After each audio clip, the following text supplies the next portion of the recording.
Este va a ser un vídeo muy especial acerca de una película que me ha gustado muchísimo. Hamnet. Por motivos he tardado un poquito en verla, pero al igual que lo hizo la novela en la que se basa, me ha parecido maravillosa. No os esperéis, por lo tanto, un comentario al uso. Ya sabéis que esto es El Friknéfilo, un canal totalmente libre que no tiene ninguna finalidad, por lo que yo hago un poco lo que me apetece.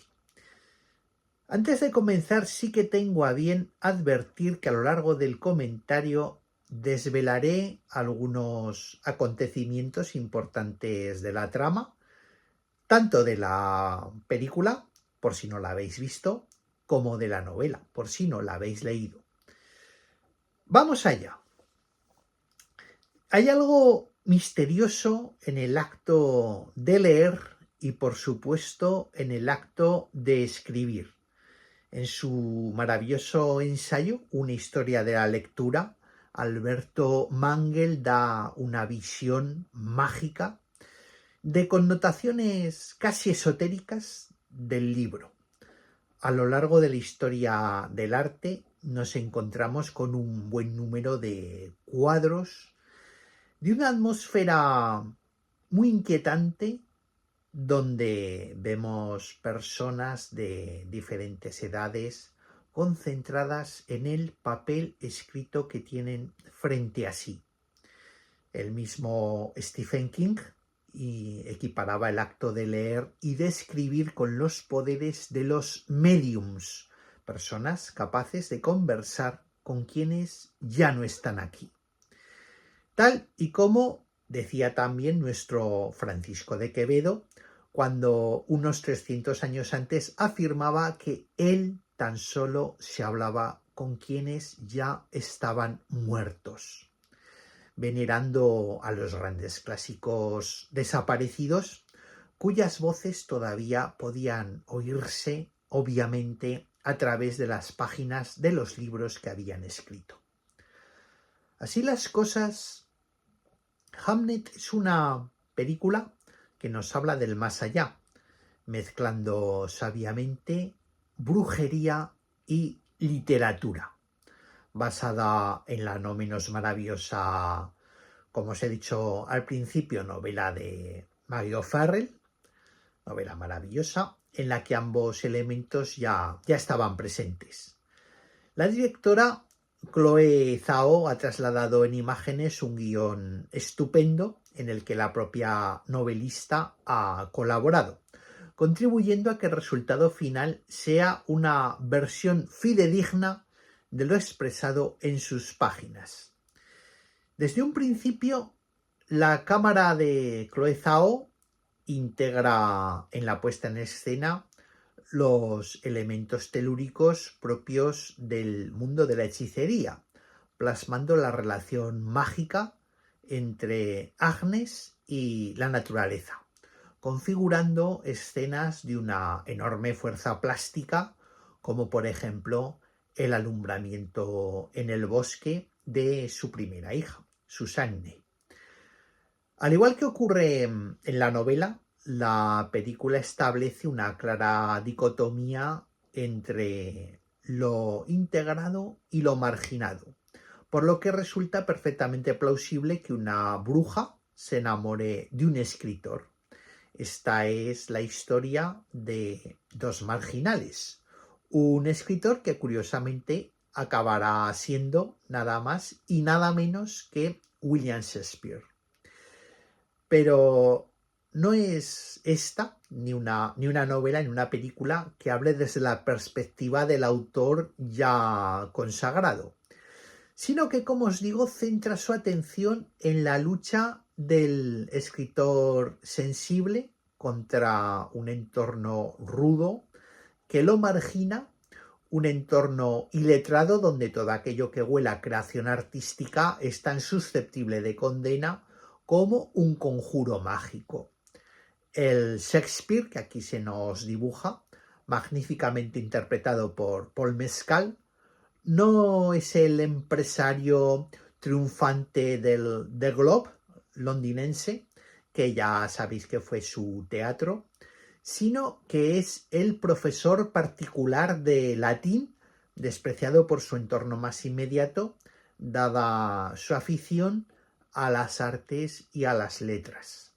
Shakespeare debe enfrentarse pluma en mano a un mundo tal que el nuestro, movido por intereses crematísticos. Como siempre, lo espiritual frente a lo material. Ese lector inquietante, ese escritor que pone nervioso, aparentemente improductivo, que lleva a cabo su misteriosa tarea en un mundo dominado por artesanos y curtidores.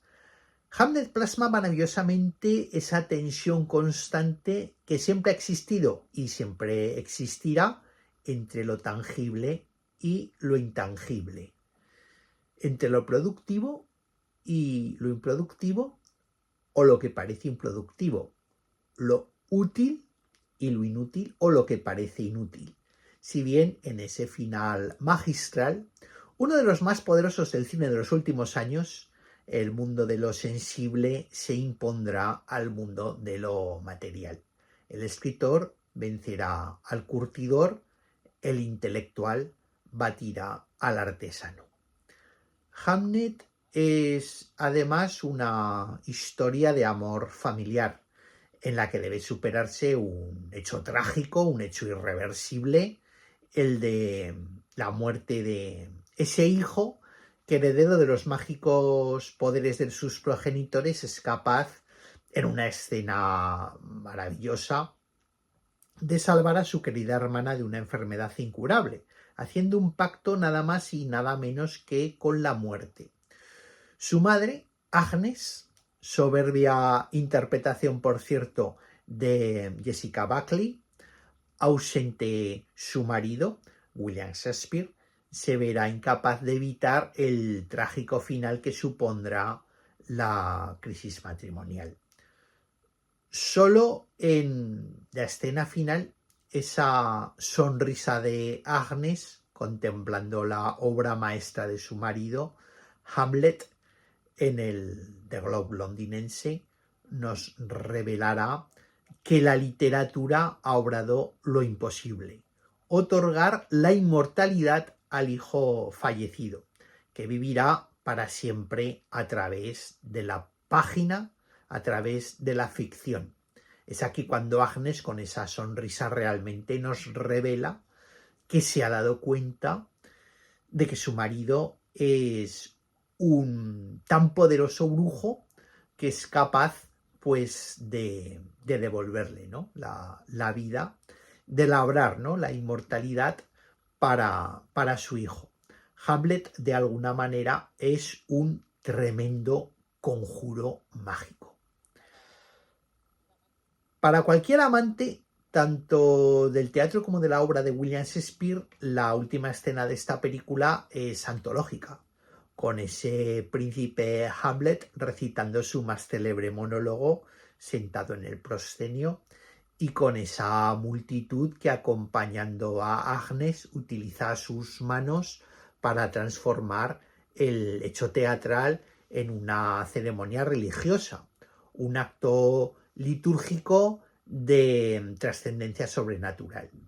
Es la celebración del triunfo de la vida sobre la muerte, del arte sobre la materia. Estamos evidentemente ante una muy especial adaptación de parte de la vida de William Shakespeare, un biopic atípico que no debemos entender como un intento de acercarse con rigor a las vivencias del autor de Macbeth, sino de utilizar su figura para llevar a cabo una elucubración poética acerca del poder del arte y del poder de la literatura. No quiere esto decir que la literatura vaya a decepcionar a quienes, como yo, seamos entusiastas de la vida y de la obra de Shakespeare. Muy posiblemente, como suele ocurrir con quienes optan por recorrer los caminos de las artes y de las letras, Shakespeare se enfrentó a un mundo que no lo comprendía. Trabajó durante noches insomnes, aprovechando el ansiado silencio, y para encontrar la felicidad, pues no precisó de grandes lujos, de grandes bienes materiales, sino que tan solo, como se enseña en la película, pues precisó de un discreto gabinete de escritura con una vieja mesa de madera y un estrecho ventanuco para poder escribir sus ficciones y sus fantasías.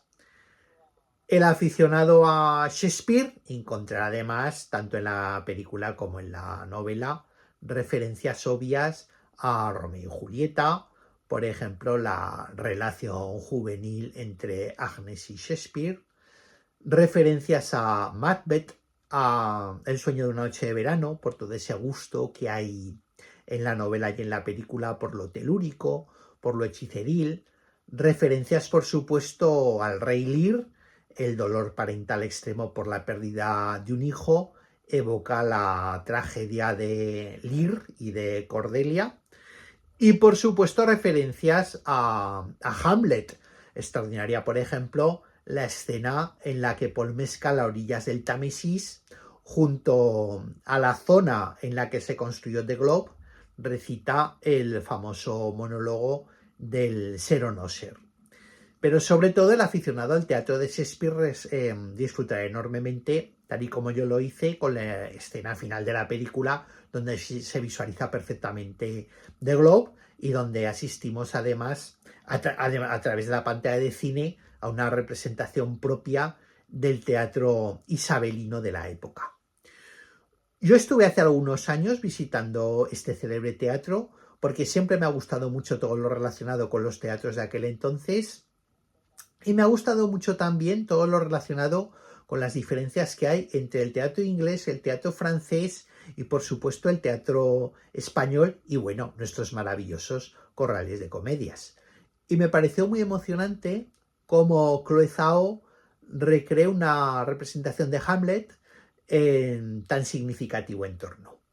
También me ha gustado mucho cómo está rodada la película, con planos bien compuestos pero sin alardes técnicos.